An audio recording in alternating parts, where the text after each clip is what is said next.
Puji dan syukur senantiasa kita panjatkan kehadirat Allah Subhanahu wa Ta'ala.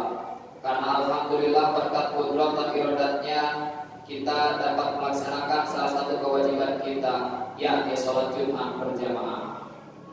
Salawat dan salam semoga senantiasa terlimpah curahkan kepada junjungan kita, yakni habibana wa nabiyana Muhammad sallallahu alaihi wasallam. Tak lupa kepada keluarganya, kepada para sahabatnya, kepada para tabi'in dan tabi'atnya, dan mudah-mudahan sampai kepada kita selaku umatnya yang insya Allah turut dan taat terhadap ajarannya sampai dengan akhir zaman. Amin ya Allah ya Rabbal alamin. Ikhwatul iman, ma'asyiral mukminin rahimakumullah.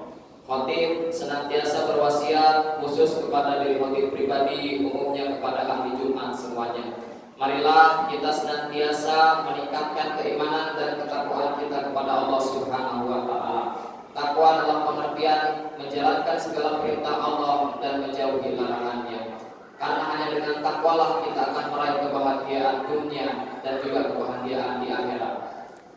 Ikhwatul iman, ma'asyiral mukminin rahimakumullah. Izinkan Hati pada kesempatan kali ini bertemakan kemukjizatan Isra Mi'raj, cuplikan peristiwa dan beberapa pelajaran penting. Pertama kita harus tahu dulu apa itu mukjizat, bagaimana peristiwa dan apa saja pelajaran yang kita bisa ambil. Kata mukjizat sendiri dalam bahasa Arab berasal dari kata azaza yang artinya melemahkan atau menjadikan tidak mampu. Pelakunya disebut mukjiz. Ada banyak pengertian tentang mukjizat. Satu diantaranya, mukjizat adalah peristiwa luar biasa yang terjadi pada seseorang yang mengaku nabi sebagai bukti kenabian yang ditantangkan kepada yang ragu untuk mendatangkan hal serupa, namun mereka tidak mampu melayani tantangan itu. Berdasarkan hal tersebut, maka mukjizat mengandung unsur-unsur. Yang pertama, mukjizat adalah peristiwa luar biasa yang terjadi di luar kebiasaan. Yang kedua, mukjizat didatangkan oleh seseorang yang mengaku nabi sebagai bukti kenabian. Yang ketiga, mukjizat mengandung tantangan bagi orang-orang yang meragukan kenabian. Dan yang keempat adalah tantangan nabi tak tertandingi. Bagaimana peristiwa Isra Mi'raj mengandung mukjizat? Marilah kita cuplik beberapa peristiwa yang terjadi pada peristiwa Isra Mi'raj.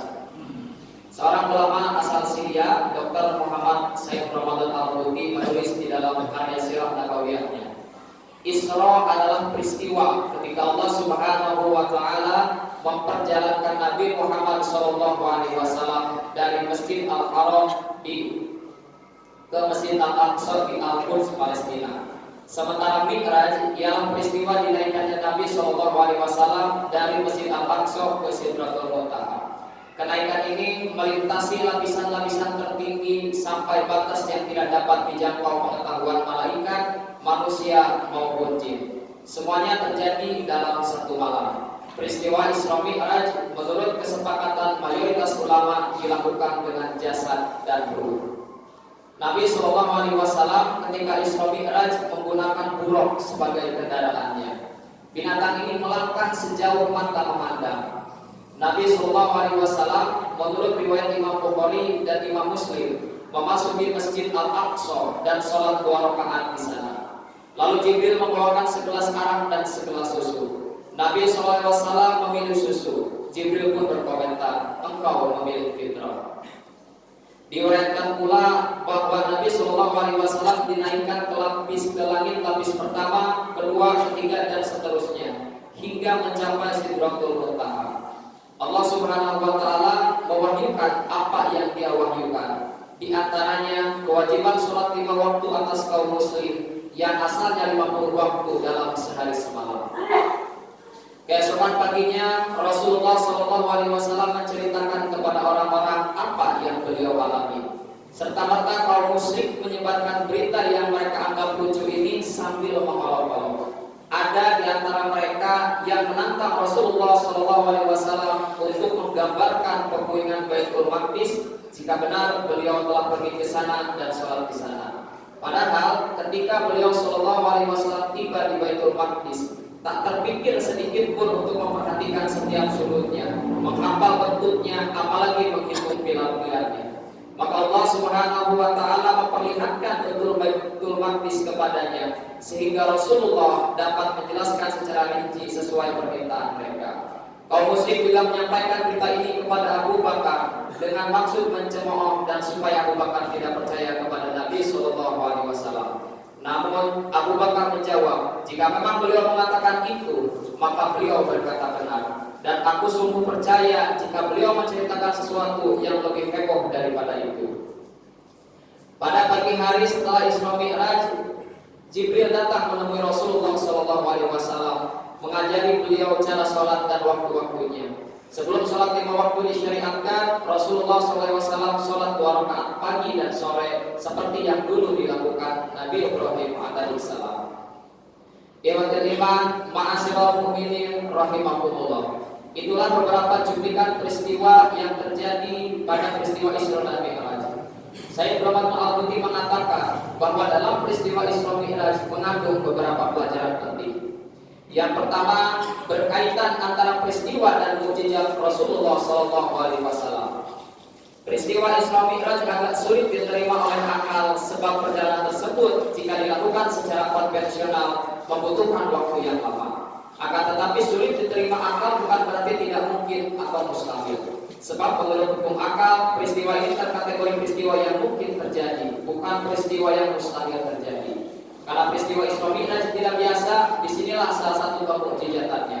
Sebagai ilustrasi bahwa peristiwa Isra Mi'raj adalah mungkin ialah seekor semut yang berjalan dari Tasikmalaya ke Batu. Jika semut tersebut berjalan seperti biasa secara konvensional, apakah mungkin semut-semut itu sampai dalam waktu 2 atau 3 jam?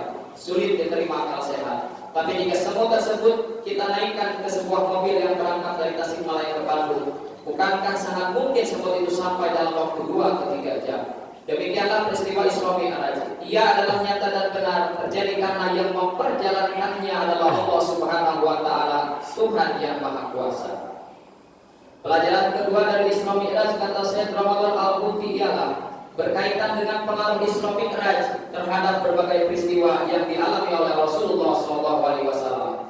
Kita tahu peristiwa Isra Mi'raj datang ketika Nabi SAW dan kaum muslimin mengalami penderitaan yang hebat, seperti boykot ekonomi, keburukan yang ditimpakan Bani Saqif dan Banu Thaif dan peristiwa lainnya. Datangnya undangan Isra Mi'raj merupakan bentuk penghormatan dan pemuliaan Allah Subhanahu wa taala kepadanya, sekaligus penyegaran tekad dan keteguhannya. Pelajaran ketiga kata Syekh Ramadan Al-Buti ialah berkaitan dengan makna perjalanan Isra ke Baitul Maqdis. Perjalanan Isra yang ditempuh Nabi SAW ke Baitul Maqdis dan Mi'raj ke Sidratul Muntaha menunjukkan kedudukan dan kesucian Baitul Maqdis di sisi Allah Subhanahu wa taala. Fenomena ini juga menggambarkan hubungan yang sangat erat antara ajaran yang dibawa Isa putra Maryam alaihi salam dan ajaran Muhammad sallallahu alaihi wasallam, serta ikatan agama yang sama di antara para nabi yang diturunkan Allah kepada mereka. Peristiwa Isra Mi'raj juga menunjukkan betapa kaum muslim seharusnya selalu menjaga dan melindungi tanah Al-Quds dari keserakahan musuh-musuh Allah. Pelajaran yang keempat kata Syekh Ramadan Al-Buti ialah berkaitan dengan pilihan Nabi SAW terhadap air susu ketika Jibril menawarkan 2 jenis minuman.